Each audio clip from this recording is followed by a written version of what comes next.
Welcome to Chapter 2 of God's Hand on America. And this chapter is called North to the Future. And it's a story, one of many stories, that gives an example of how little teeny things, inconsequential little accidents, who created them? Only God could have done so many little things that led to America to such greatness.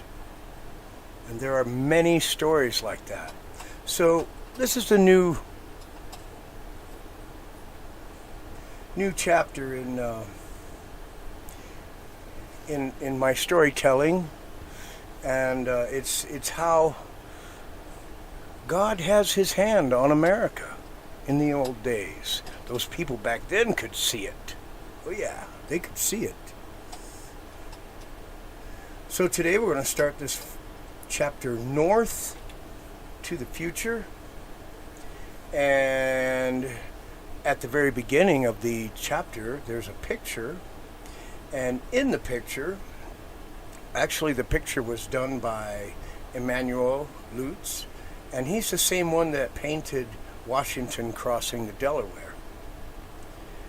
And this painting was in March 30th, 1867, a meeting in Alaska. And it was a signing of the Alaska Treaty. You see in there the Secretary of State, Henry Seward. He's seated to the left of the globe. And the fraudulent aristocrat, Baron Edward de Stilk, Russian ambassador. At the far right sits Fred Seward, over there in the corner, Assistant Secretary of State, recovered from a coma he endured when trying to defend his father from a would-be assassin. So it's interesting that he just woke up from a coma and was able to make it to this treaty signing. So the name of this is North to the Future, the irrational and essential acquisition of Alaska. Oh, before I start, I would like to apologize for the noise. It's very hot.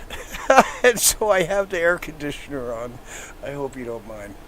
Maybe my voice will drown it out. Here we go. Two frightening carriage accidents shaped one uniquely consequential American life and inarguably altered the destiny of the Republic. Those twin catastrophes, separated by 41 years of turbulent history, illustrates the peculiar pattern by which favoring fate has led the nation again and again through episodes of horror and pain toward prosperity and power. They show the way that seemingly random occurrences and unlikely operatic plot twists have repeatedly transformed disaster into deliverance. The two roadway mishaps both threatened the life of William Henry Seward, best known as Lincoln's Secretary of State. Had either of the accidents never occurred, or had they produced even slightly different outcomes, a map of the United States would look vastly different today. Arguably, the Cold War with Russia could have concluded with Soviet victory and American subservience. In fact, had Seward somehow avoided either one of these dangerous episodes, it's hard to imagine how America could have fought, let alone won, the most important naval engagement of World War II. The first accident occurred in 1824, when Seward was 23 years old. A recent bridegroom and newly minted lawyer in upstate New York, he invited his proud parents to join him on an excursion to Niagara Falls. On the way to behold this celebrated wonder of nature, the spacious stagecoach transporting them through the streets of Rochester suddenly lost a wheel when a linchpin gave way. The carriage banged and skidded on the muddy road near the rushing Genesee River before tumbling down a steep, slick ravine, leaving its occupants terrified but uninjured. The passengers nonetheless needed help in extricating themselves from the wreck and clambering back up the treacherous embankment, feeling grateful when local bystanders rushed to their aid. Nearly 50 years later, Seward recalled, among a crowd which quickly assembled, one taller and more effective, while more differential and sympathizing than the rest, lent the party his assistance. This was the beginning of my acquaintance with Thurlow Weed. The lifelong friendship that followed became one of the most significant political partnerships of the 19th century. Weed, a shambling, ink-stained newspaper man 4 years older than Seward, became an influential editor and behind-the-scenes party organizer for the Whigs and eventually the Republicans. He entered the New York State Assembly just months after meeting Seward, and almost immediately began promoting his brilliant, ambitious new friend for a series of public offices. Weed declared himself proudly impressed by the fidgety little man, only 5'6" tall, that he met on that slippery slope. Seward's infectious energy and unshakable amiability struck all of his contemporaries as noteworthy. Henry Adams later described him as a most glorious original. With his distinctive avian lightness in gait and gesture, combined with his sharply beaked countenance and shock of unruly red hair, he reminded observers of an arrogant parrot or a curious jay. In correspondence, Weed enthused over his young colleague's stern integrity, earnest patriotism, and unswerving vitality. I also in him a rare capacity for intellectual labor, with an industry which never tired and required no relaxation. Under Weed's tutelage and sponsorship, Seward won election to the legislature and served 2 terms as governor of New York and 2 as U.S. Senator. After Seward and Weed left a collapsing Whig party in 1855, they identified with the newly organized Republicans. Senator Seward's elegant oratory combined with Weed's expert machinations to make him the prohibitive favorite for the presidential nomination in the crucial election of 1860. The National Convention in Chicago dashed 3 hopes. When wary delegates shifted on the 3rd ballot to the upstart, rail-splitter candidate Abraham Lincoln, a little-known prairie lawyer and one-term congressman who provided a less polarized, more electable alternative to the fiercely anti-slavery Seward.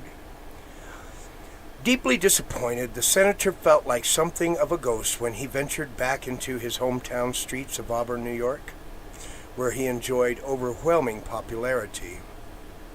I had the rare experience of a man walking about town after he is dead, and hearing what people would say of him. He wrote, "I confess I was unprepared for so much real grief as I heard expressed at every corner."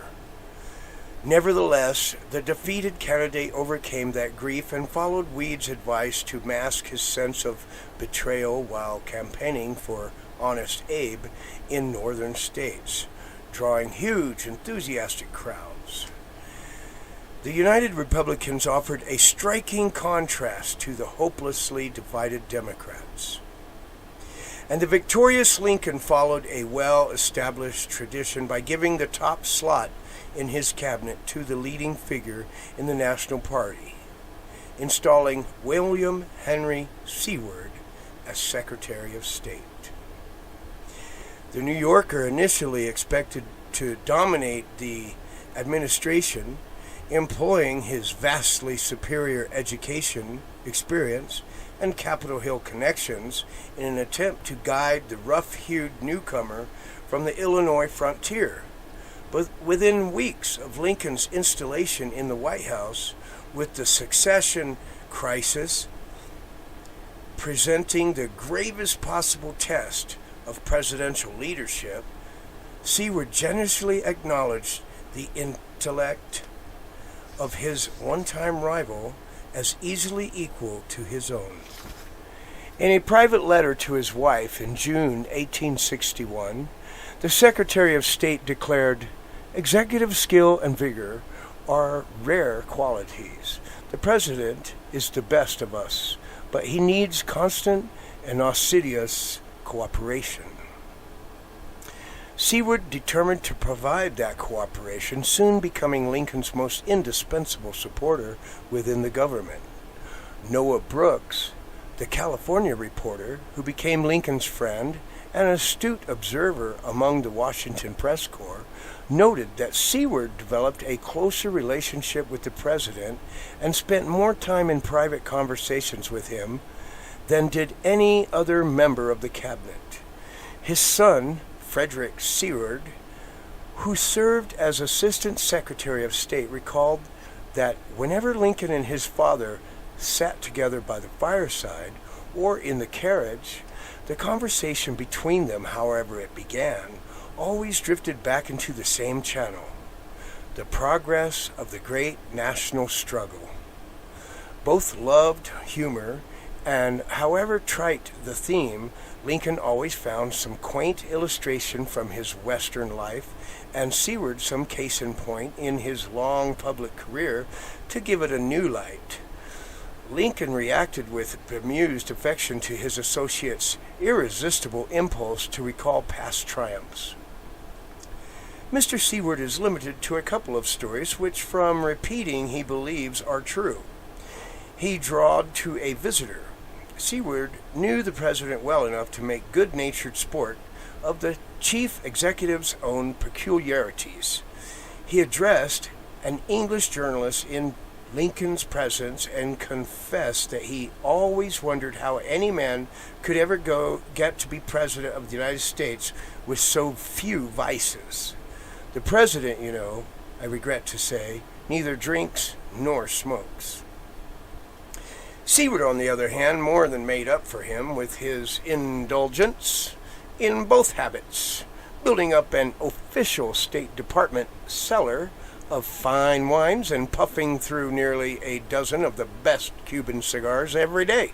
In 1863, books described him as affable and pleasant, accessible from a newspan's point of view, smoking cigars always, ruffled or excited never, astute, keen to perceive a joke, appreciative of a good thing, and fond of good victuals. None of this endeared him to Mrs. Lincoln, who was jealous of the Secretary of State's easy accents and intimate conversations with her husband. She dismissed Seward's wife, who had established their homestead in Auburn, New York, as a way station for escaped slaves on the Underground Railroad, as a dirty abolition sneak. She instinctively resented the lavish diplomatic dinners the Sewards occasionally hosted at the three-story red brick home known as the Old Clubhouse that he had rented at the edge of Lafayette Square, just steps away from the White House. She instructed coachmen never to drive her past the front of the Seward home, and on several occasions she demanded that Lincoln reshuffle his official family to drop the Secretary of State from his privileged position. She opined to one startled reporter that if the president kept Seward at the head of his cabinet, the country would be ruined within 3 months. Contrary to this dire prediction, the Secretary's able diplomacy and sagacious counsel helped the nation survive 4 agonizing years of turmoil, tragedy, and slaughter. The torment seemed unending until the arrival of April 1865, which suddenly brought brightening days to the federal capital. On Monday, the 3rd, word reached Washington in the morning that General Grant's blue-coated troops had finally entered Richmond, the seat of the Confederate government some 100 miles away. The great news spread like wildfire through the city. Almost by magic, the streets were crowded with hosts of people, talking, laughing, hurrahing, and shouting in the fullness of their joy. Noah Brooks reported, Seward received the news at the War Department, where he had been monitoring the latest telegraphic dispatches. He later joined Secretary of War Edwin Stanton on the balcony for impromptu remarks to a raucous, jubilant crowd that spontaneously gathered below. They concluded by leading the emotional throng in a reverent rendition of the Star-Spangled Banner.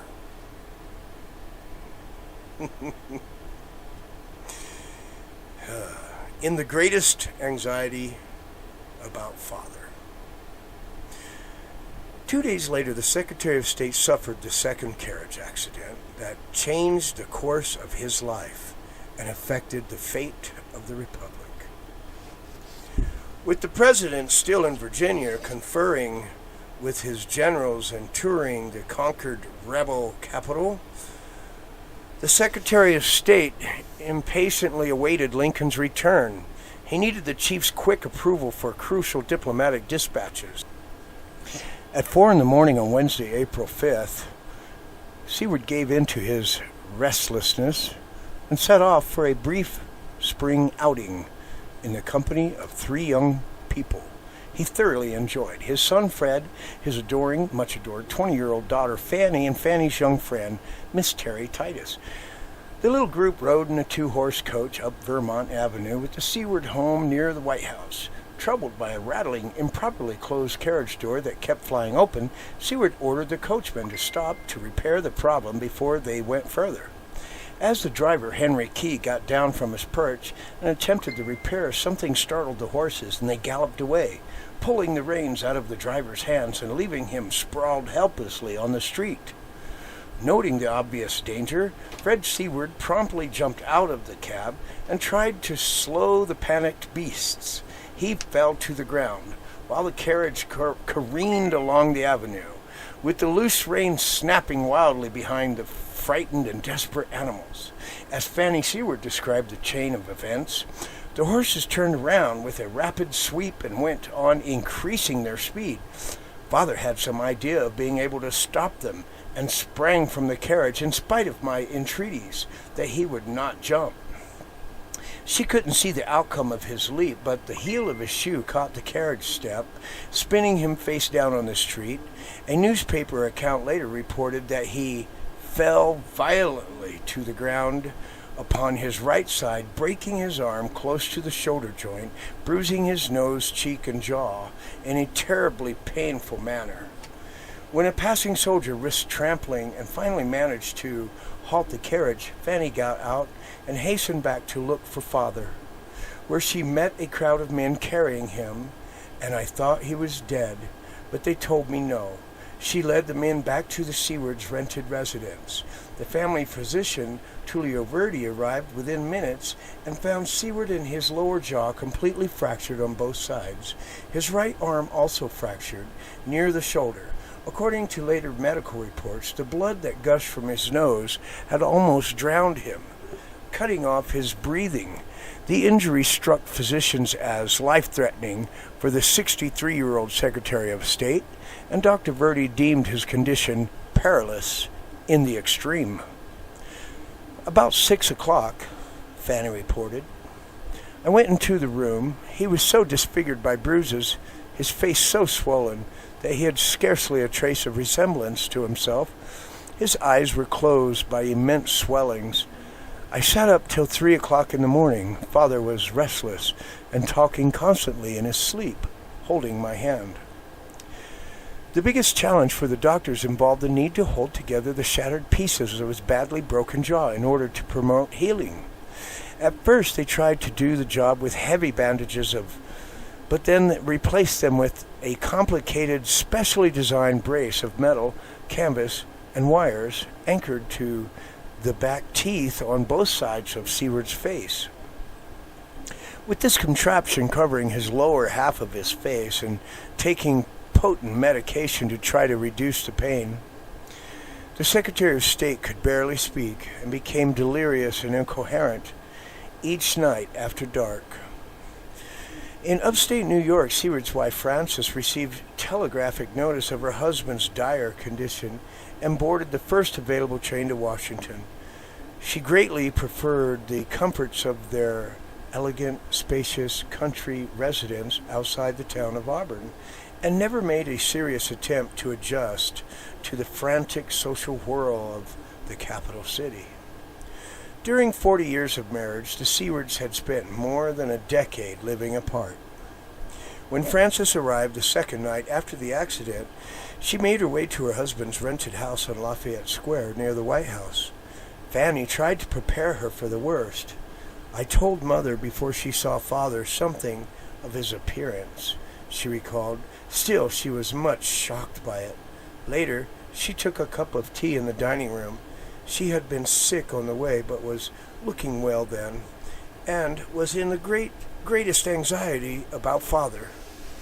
In the days that followed, Secretary of War Edwin Stanton became a particularly frequent visitor at the sickbed of his stricken colleague, reporting the latest news on the final stages of the war, trying to convey comfort and cheer. He also cabled updates on the Secretary of State's condition to the worried Lincoln, who remained in Virginia with his generals. One afternoon, struggling to speak through his brace and his bandages, Seward managed to croak the words, "God bless you, Stanton." But his friend immediately stopped the painful effort. As Fanny remembered the interchange, Seward nonetheless stammered, "You have made me cry for the first time in my life, I believe." At dusk, on Palm Sunday, April 9th, the President finally returned from Virginia and went directly to Seward's house. Frederick, the Secretary's son and devoted assistant, remembered that it was in the evening and the gas lights were turned down low, and the house was very still, everyone moving softly and speaking in whispers. Lincoln climbed the stairs to his friend's room and sat down at the edge of the bed to announce to his Secretary of State that their wartime ordeal approached its conclusion. "I think we are near the end at last," the President declared. As Seward later recalled the interchange to a friend, after a few words of sympathy and condolence, with a countenance beaming with joy and satisfaction, he entered upon an account of his visit to Richmond and the glorious success of Grant. Throwing himself in his almost boyish exultation at full length across the bed, supporting his head upon one hand, and in this manner reciting the story collapse of the rebellion. For the better part of an hour, the President stretched alongside the suffering Secretary, keeping his head near Seward's, so he could hear the brief, breathy, tortured responses from his bandaged lieutenant. Sensing the obvious exhaustion of the convalescent, the President finally bade good night, made his way down the stairs and walked across Lafayette Square to the White House. The two friends and one-time rivals never saw each other again. Some 2 hours after the president's Sunday night visit, with most of the capital city already settled into sleep, Secretary of War Stanton roused the Seward household with the glorious news that Lee had surrendered to Grant earlier in the day. "God be praised," the Secretary of State croaked through his broken jaw. The following morning he felt better, according to Fanny's report, and sat up twice during the day, like the scenes of some hideous dream. On Good Friday of that monumental Holy Week, Seward managed to consume a healthy breakfast for the first time since his accident 9 days before. Despite his fragmented jaw, he swallowed most of a soft egg, toast, milk, some thin slices of fish, and a cup of coffee. By midday, Frederick returned from the cabinet meeting he had attended in his father's place, where Lincoln had spoken to his official family about the haunting dream that struck him as he awoke that spring morning. "I had a dream last night," he told the assembled cabinet officers and the visiting General Grant.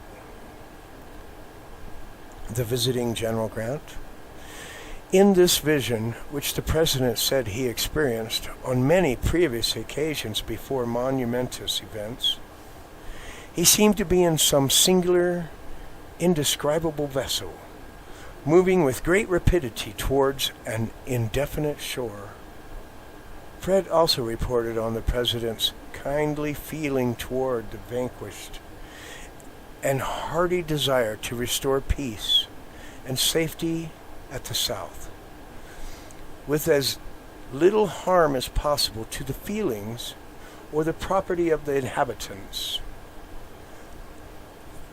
With the Secretary of State making daily progress from his painful and devastating injuries, he yearned to return to his post and to resume his prominent role in that process. As Seward recovered, Fanny helped her father pass the rest of the day by reading to him from Tennyson, a poet he greatly admired. A tall, slender, artistic, and strongly opinionated young woman, Fanny had kept a private diary for the 6 years since she turned 14, in part to ensure an intimate record of her father's role in the great events unfolding around her. At the nearby White House, President Lincoln took advantage of the light official schedule that Good Friday afternoon to take a carriage ride with his wife Mary before dinner and their scheduled visit to the Ford's Theater in the evening. By 10 that night, the weather had turned drizzly, and Fanny Seward turned down the gas lights to darken her father's bedroom. In the deep shadow, she sat at his bedside to watch over his still labored breathing, to assist her, and to take over the guardian role when she tired. The Army had assigned Sergeant George Robinson, a wounded combat veteran now serving as a military nurse.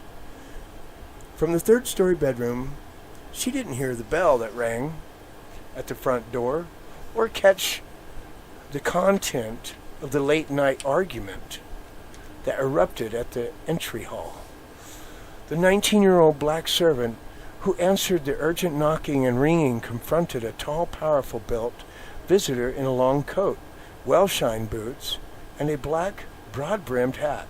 The stranger announced he carried an important bottle of pain-relieving medicine and that Dr. Verdi himself had instructed him to deliver it personally to the Secretary of State, along with directions for its proper use. Considering the late hour, the young servant, William Bell, sensibly insisted that the master of the house couldn't be disturbed. But the bold, imposing messenger refused to leave until he had completed his mission he said he had been assigned.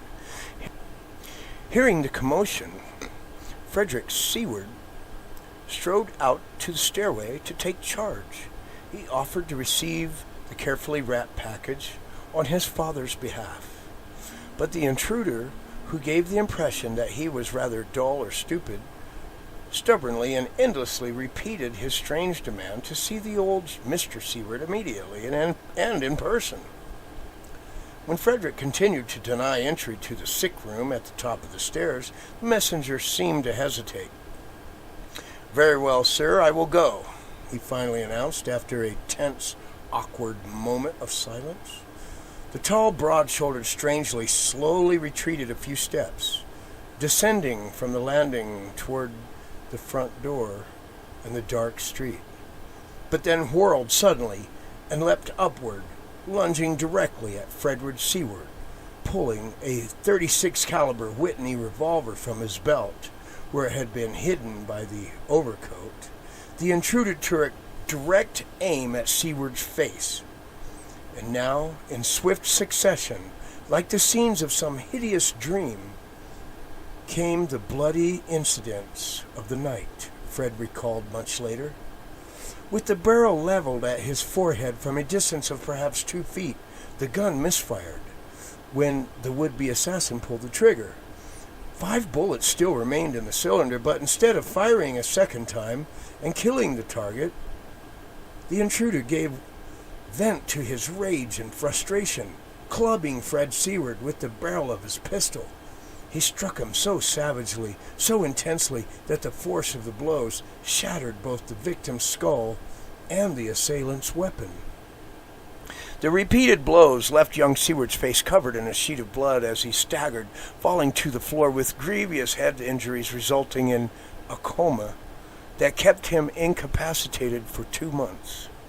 Leaving his first victim unconscious on the stairs, the assailant, Lewis Powell, rushed forward through the shadowy hallway towards the sick room of the Secretary of State.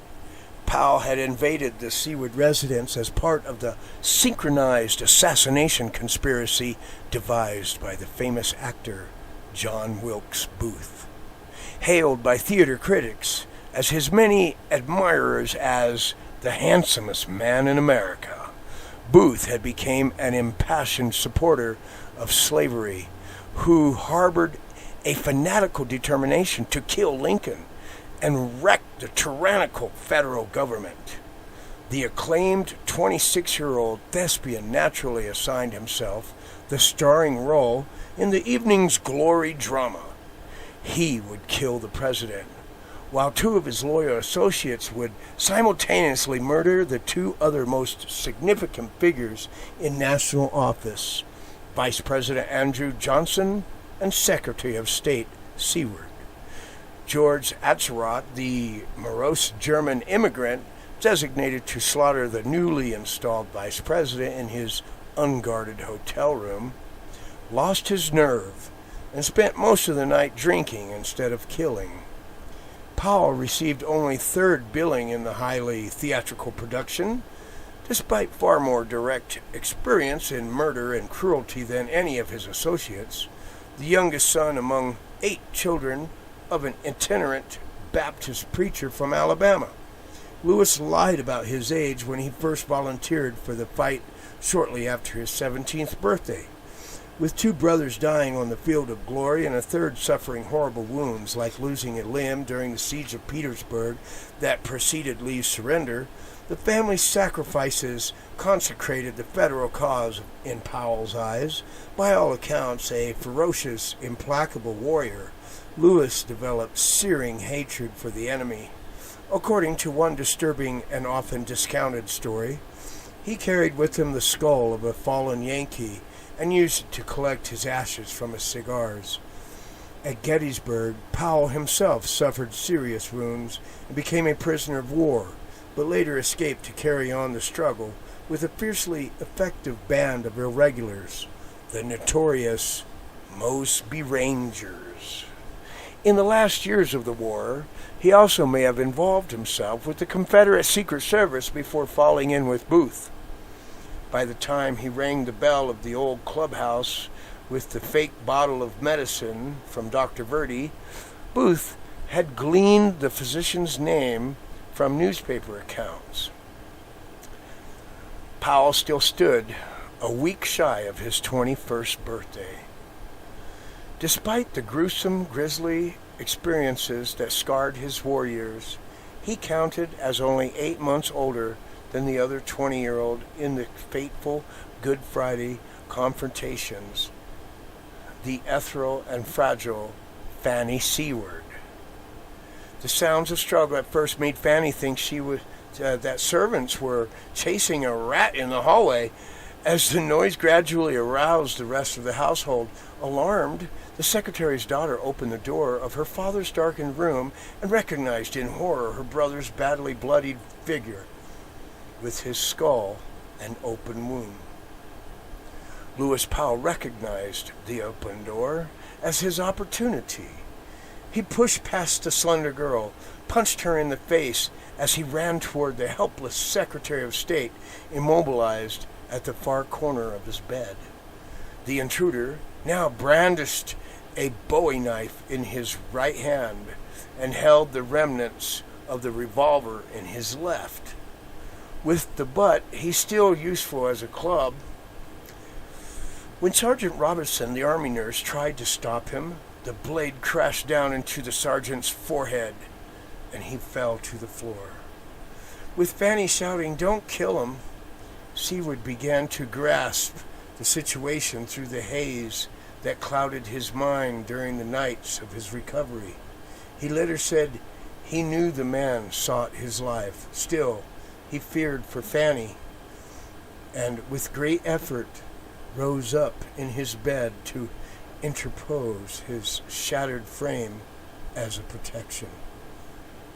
This movement only served to help the attacker locate his prey in the darkened room, pinning him to the bed with his powerful left arm, then raising the knife high above his head and bringing the blade down 3 or 4 times with full force. Both of the first 2 strikes missed the small and feeble Seward entirely, ripping sheets and mattress instead of human flesh. Another blow plunged deep into the right cheek of the Secretary of State, nearly severing it from his face, leaving a flap of partially detached flesh and unleashing a great gush of blood. That thrust, and very possibly others, may have been blocked or turned aside by the metal and canvas contraption that the doctors had designed to allow Seward's broken jaw to heal.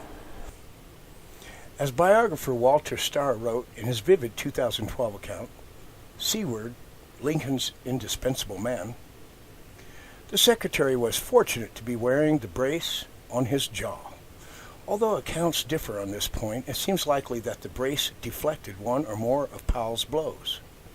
In Fanny's opinion, that splint was the only thing that prevented the blade from penetrating his jugular vein and ending his life. Starr added, finally, Seward was fortunate that his doctors, in order to allow his broken arm to hang freely, had placed him on the edge of his bed furthest from the door. This may well have caused Powell's first blow to miss.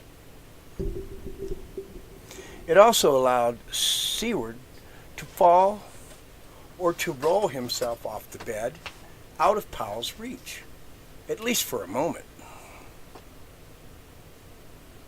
In that instant, Sergeant Robinson found his feet, shaking off the wound to his forehead and throwing himself at the knife-wielding would-be killer. While they struggled, Fanny wailed in horror and despair, pleading for help. Her brother, Augustus, asleep in a nearby bedroom, awoke to the chaos and ran to the room in his nightshirt. A 38-year-old West Point graduate and a major in the Army, Gus joined Robinson in grappling with the intruder. As the 2 Union veterans wrestled the former Confederate raider out of the room and into the hall with his hissing gaslight, Powell pronounced his first words since commencing the attack. "I'm mad! I'm mad!" he declared, with an air of unnatural calm and control before rushing down the stairs. He slashed and stabbed at others who tried to stop or pursue him, including the teenage servant, William Bell. Finally escaping from the 3-story residence he had transformed into a house of horrors, after pushing through the open front door, he dropped his bloody blade on the street, strode into the shadows of Lafayette Square, found the tethered horse intended for his getaway, and rode off into the darkness. The military investigators from the Department of War didn't find him till 3 nights later, but managed to take him into custody without a struggle. Powell's trial took only a month, followed by his execution, with 3 other co-conspirators, just a week after the verdict. Eyewitnesses watched him struggle for nearly 5 minutes on the gallows, kicking and swinging wildly before the noose finally strangled him. If he had been alive, he would have been the first to call. On the night of the attack, Fanny Seward knew nothing of the assailant or of the simultaneous shooting of the president at Ford's Theater 10 blocks away. Near 11 o'clock, after Powell had bolted from the Secretary of State's home, Fanny ran back into the sick room of her wounded father and saw her brother Gus with his forehead covered with blood. It seemed to me that every man I met had blood on his face. She felt desperate as she searched for her father's body in the midst of the chaos. I remember running back, crying out, "Where's Father?" Seeing the empty bed, at the side I found what I thought was a pile of bedclothes. Then I knew that it was Father. As I stood, my feet slipped in a great pool of blood. Father looked so ghastly I was sure he was dead. He was white and very thin with the blood that had drained from the gashes about his face and throat. Sergeant Robertson, ignoring his own wounds, gently lifted the soiled, torn, and seemingly discarded pile of bedclothes back into the bed. Coughing blood, the Secretary of State managed to speak and remarkably took command. "I am not dead," he announced, deliberately and authoritatively. "Send for a doctor, send for the police, close the house." When Dr. Verdi arrived, he described Seward as the only one in the room whose face did not express fear. Fanny watched her father reach out his hand towards me in a soothing way, as if to bid me to calm and reassure me.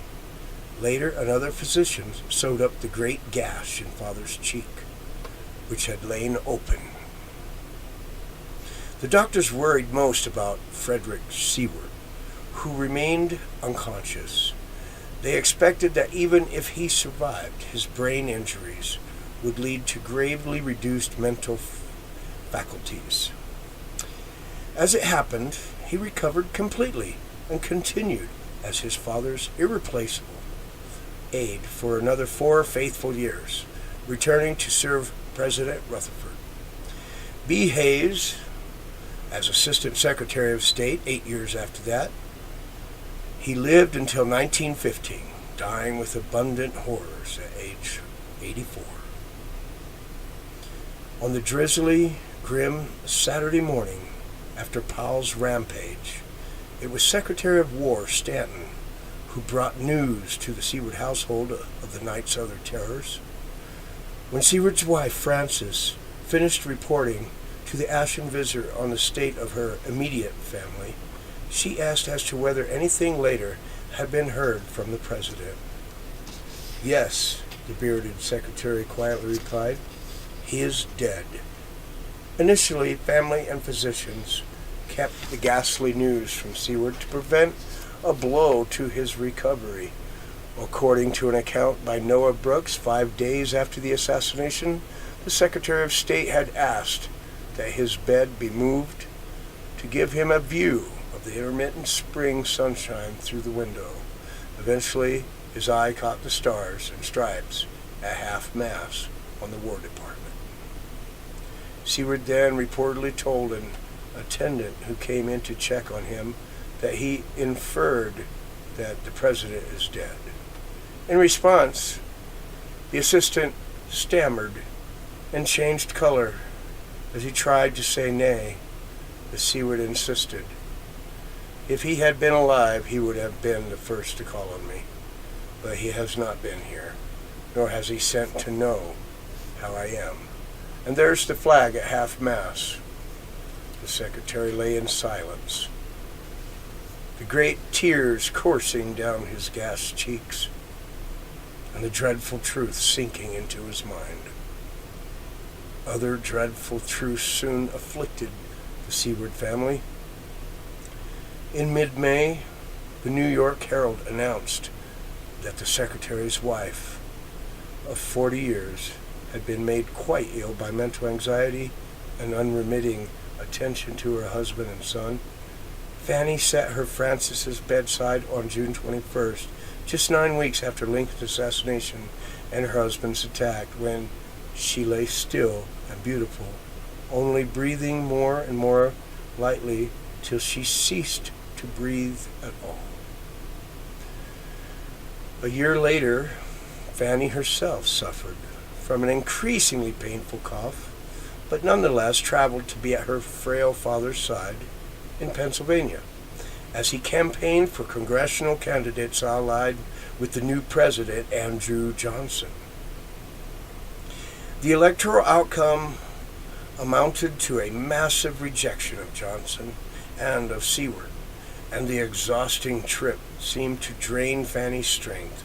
She managed to return to Washington, but never recovered from her illness, almost certainly tuberculosis.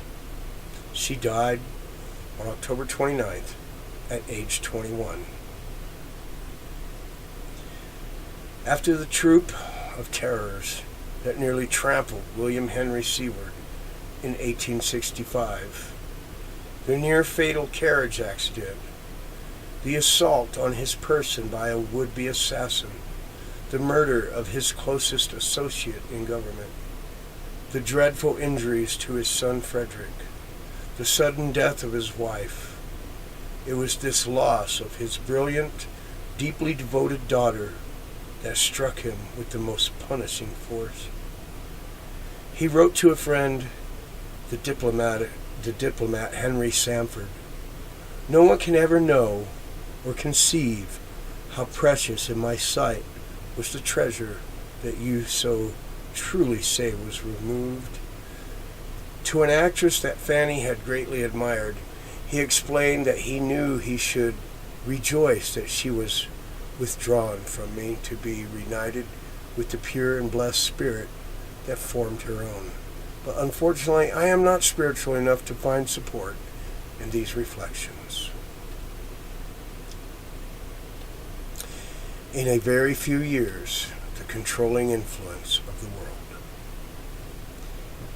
He was, however, spiritual enough in his soul-deep faith in America's destiny to continue his work at the State Department, despite the personal disasters that might otherwise have overwhelmed him, like his fallen friend Lincoln and other luminaries in the young nation's past.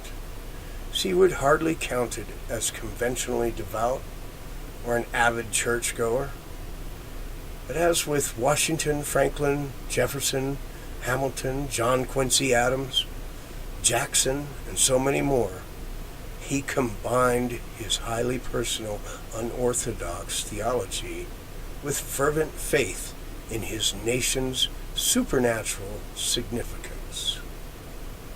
Seward never doubted that the rise of the Republic reflected the divine will, or questioned the idea that even greater grandeur would characterize the American future.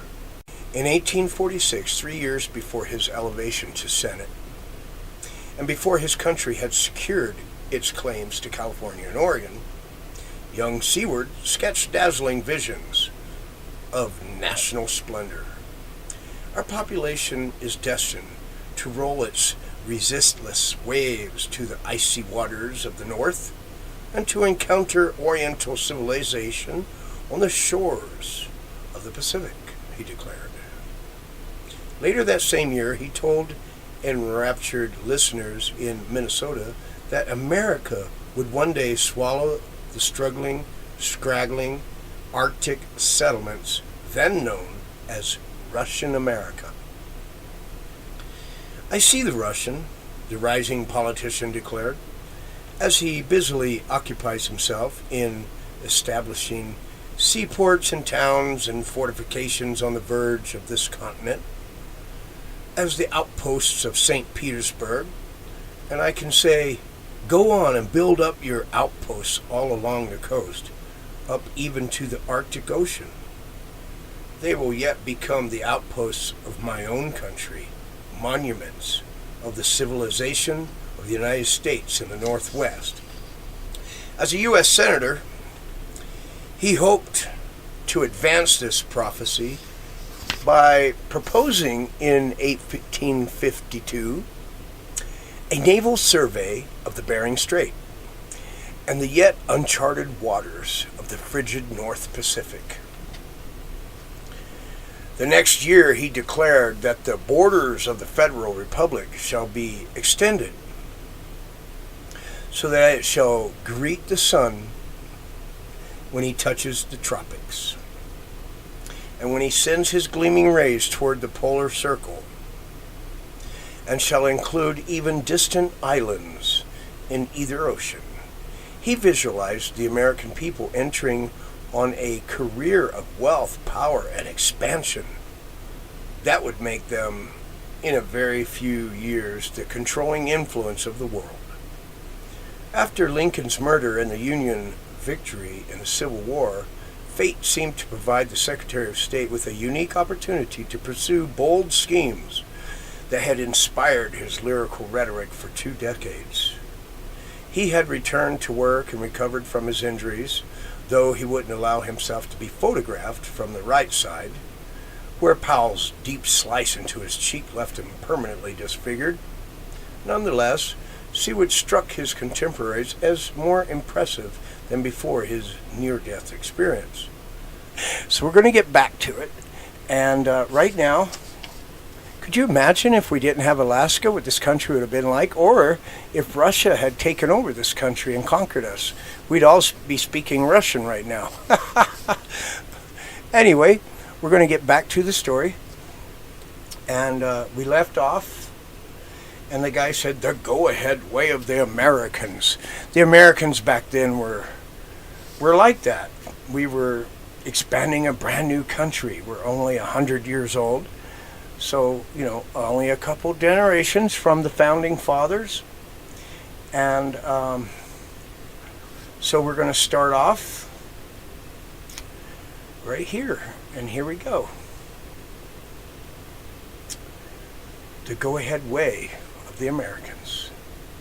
5 days later, on March 29th, a Friday night, Stokel got the approval he needed from the Foreign Ministry and walked immediately from his temporary lodgings across Lafayette Square to Seward's residence in the old clubhouse.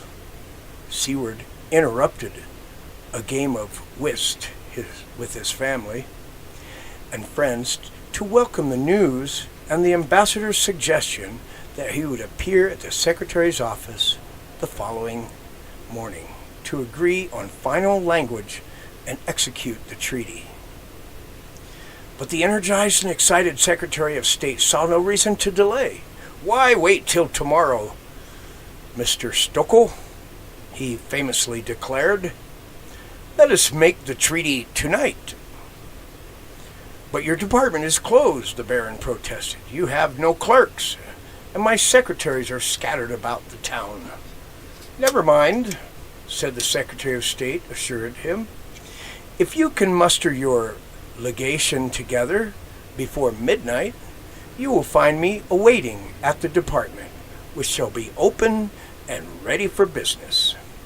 With that, he dispatched his son Fred, who had returned to his duties as Assistant Secretary after recovering from his coma to undertake the inevitable task of a late-night mission to the imperious Charles Sumner, Senator from Massachusetts and Chairman of the Foreign Relations Committee, to inform him of the proceedings.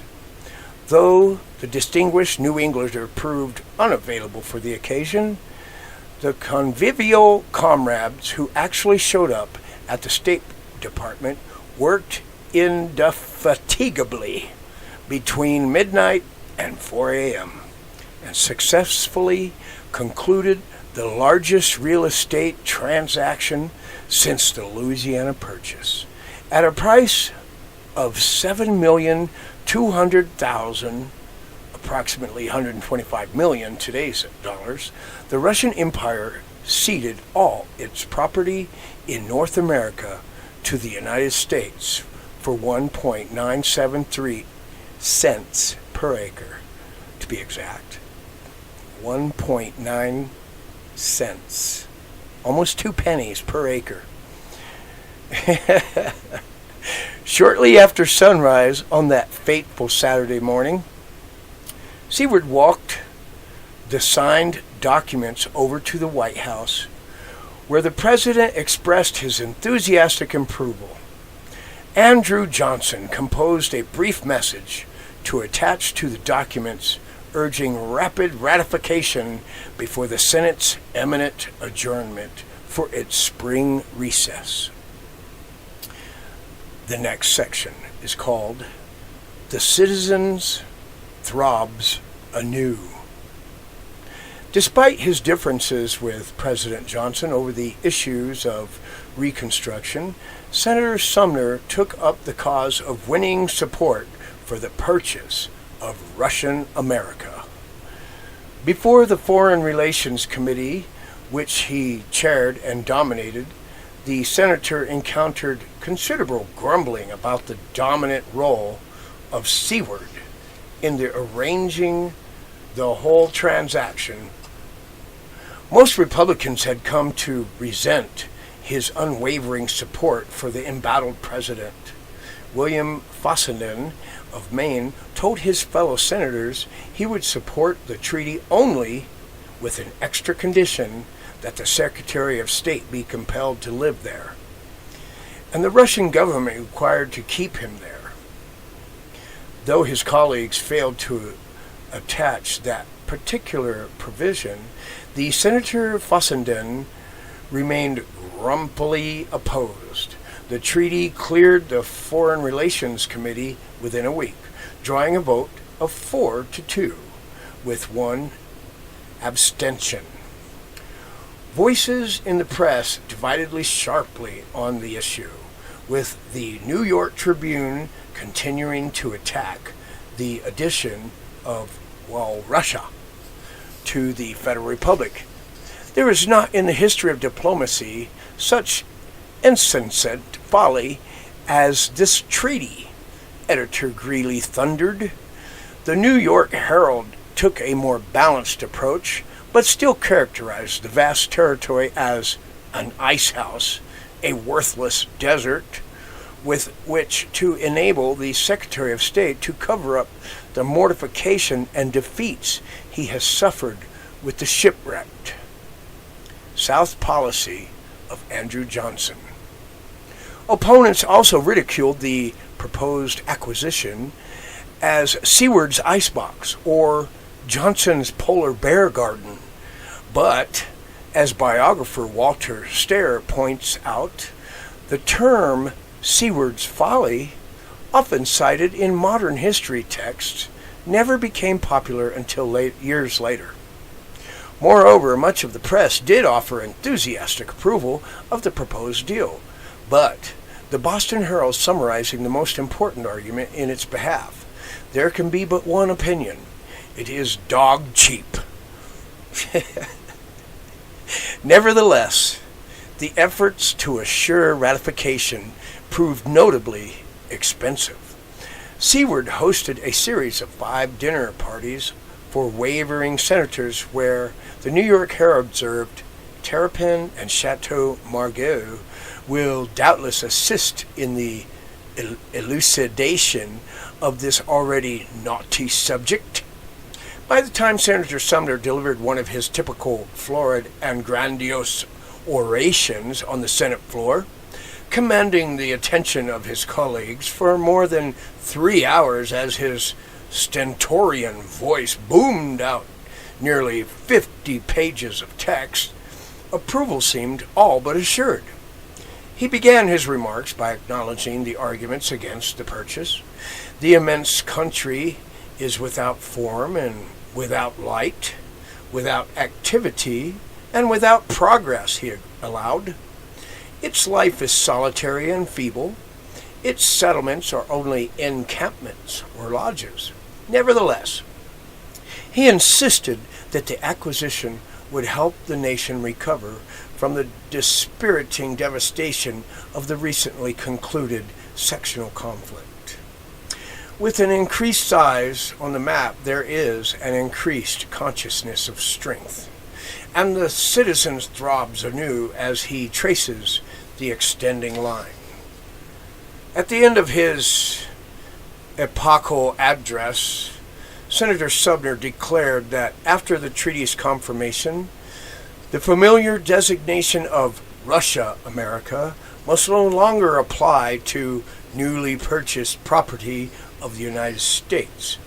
Instead, the erudite and Harvard-educated legislator suggested the word Aleutian Islanders, used to refer to the continental vastness of the mainland, a term he translated more elegantly as the Great Land. That word was Alaska. With the Senate voting 27-12 to ratify the treaty, one vote above the Constitution requirement of 2/3. Members of that august body joined with leading representatives of the press to embrace Sumner's ingenious suggestion. But even with its lyrical new name, so clearly preferable to Seward's icebox, Alaska faced a tough sell in the House of Representatives, which needed to appropriate the money to pay off the Russians before the United States could complete the transaction. A minority report in the Foreign Relations Committee complained of the new territory that its timber is generally of poor quality and growing on inaccessible mountains, and described the region as a nation of savages in a climate unfit for the habitation of civilized men. Fortunately, Secretary of State Seward had displayed the foresight or cynicism to prepare the pro-treaty forces to overcome such objections.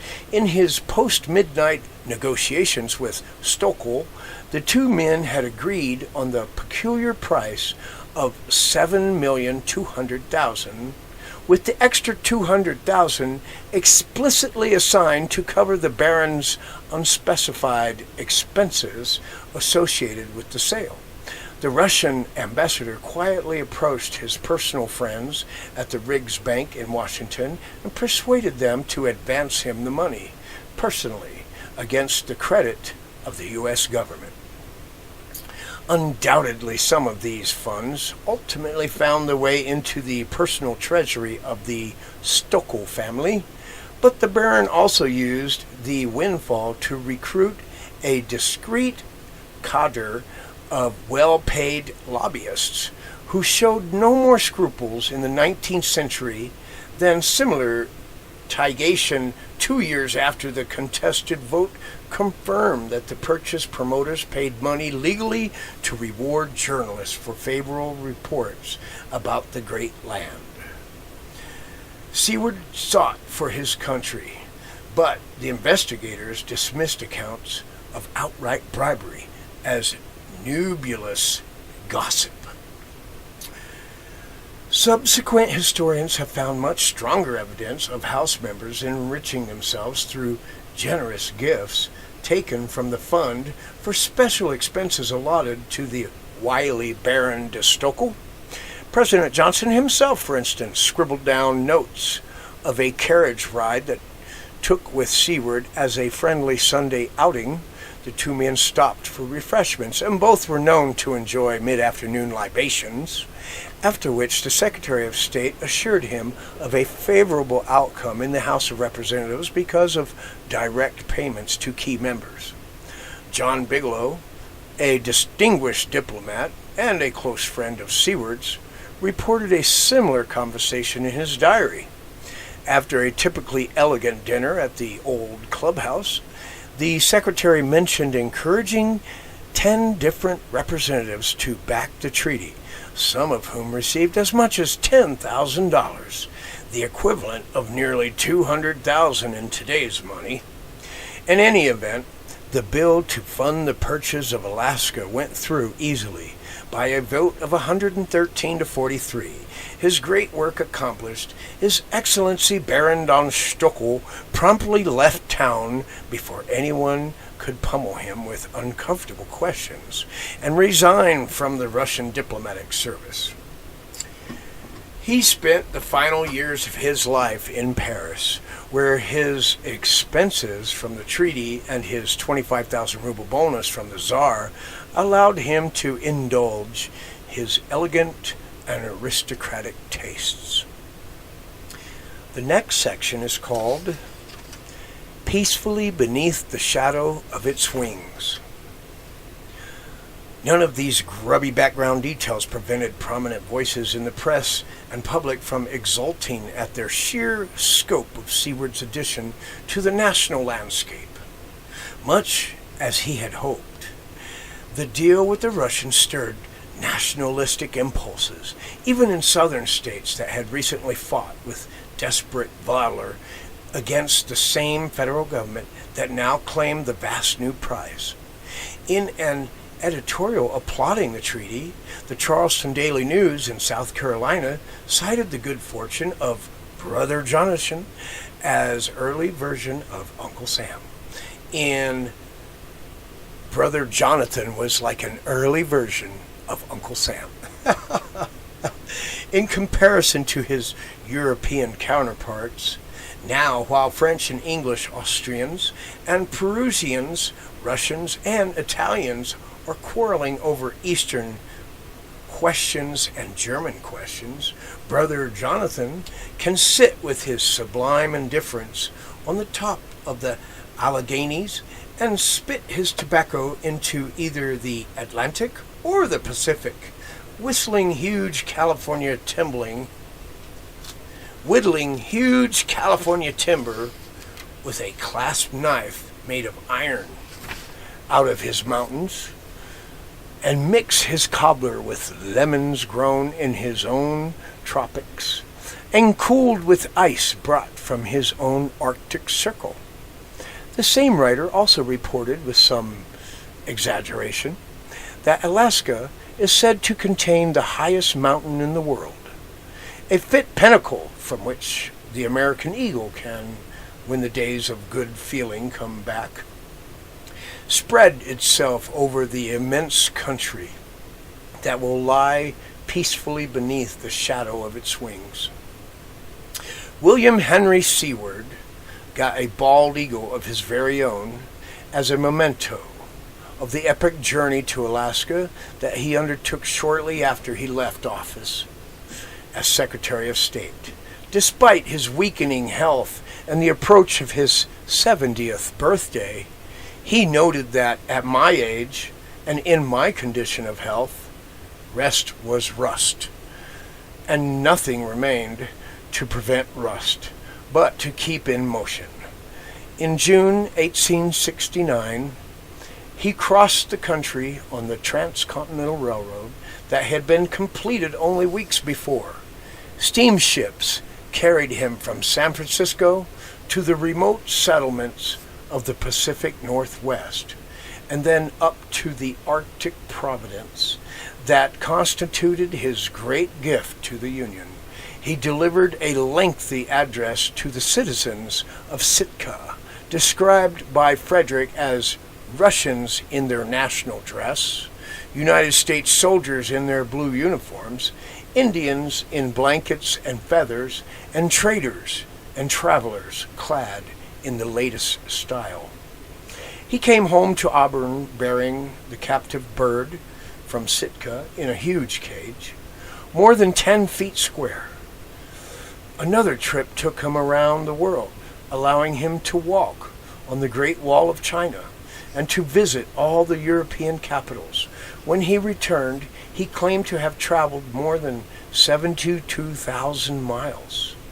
As soon as he made it back to his comfortable country home, greeted by his dogs, his servants, his family and friends, he began demanding, "Show me the bird."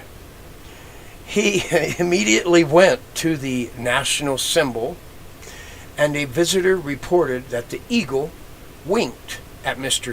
Seward with his weather eye, and seemed to say, "Mr. Secretary, you and I understand each other." He spent the next year beginning his memoirs with Fred, while simultaneously writing accounts of his travels. On October 10th, 1872, he spent the morning, as usual, working at his desk. When he began to feel weak and took to his bed, he died that afternoon with the reputed last words, "Love one another."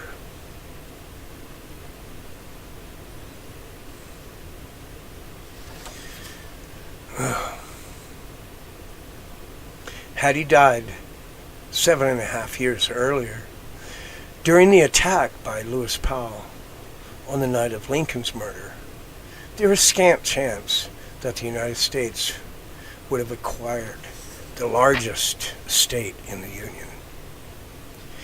It's not hard to imagine that Alaska today would be a prize part of Russia, or very possibly another province of Canada. As historian Richard Kluger summarized the situation, the truth was that no one else in the federal government had any interest in the project. Seward's personal obsession with territorial expansion led him to ignore a weakened and distracted president, and then to employ every available means to sell his deal to a balky Congress. Harvard historian Oscar Handlin identified Seward's lonely, relentless determination to complete his grand bargain as one of the key turning points in American history. Described in his 1954 book, Chance or Destiny, had this opportunity been passed by, the Russians might never have been dislodged, he writes. By the end of the century, the whole situation had changed. The discovery of gold and other mineral resources suddenly gave the territory a new and unexpected value. Furthermore, the Tsar was now acquiring the means to defend it. For the construction of the Trans-Siberian Railroad, which was completed at the turn of the century, narrowed the distance between St. Petersburg and the Pacific, and allowed the Russians to establish naval bases at Port Arthur, Vladivostok, which soon became important centers of power in this area. Not many years after 1867, the Russians might have been far more willing to give up Alaska.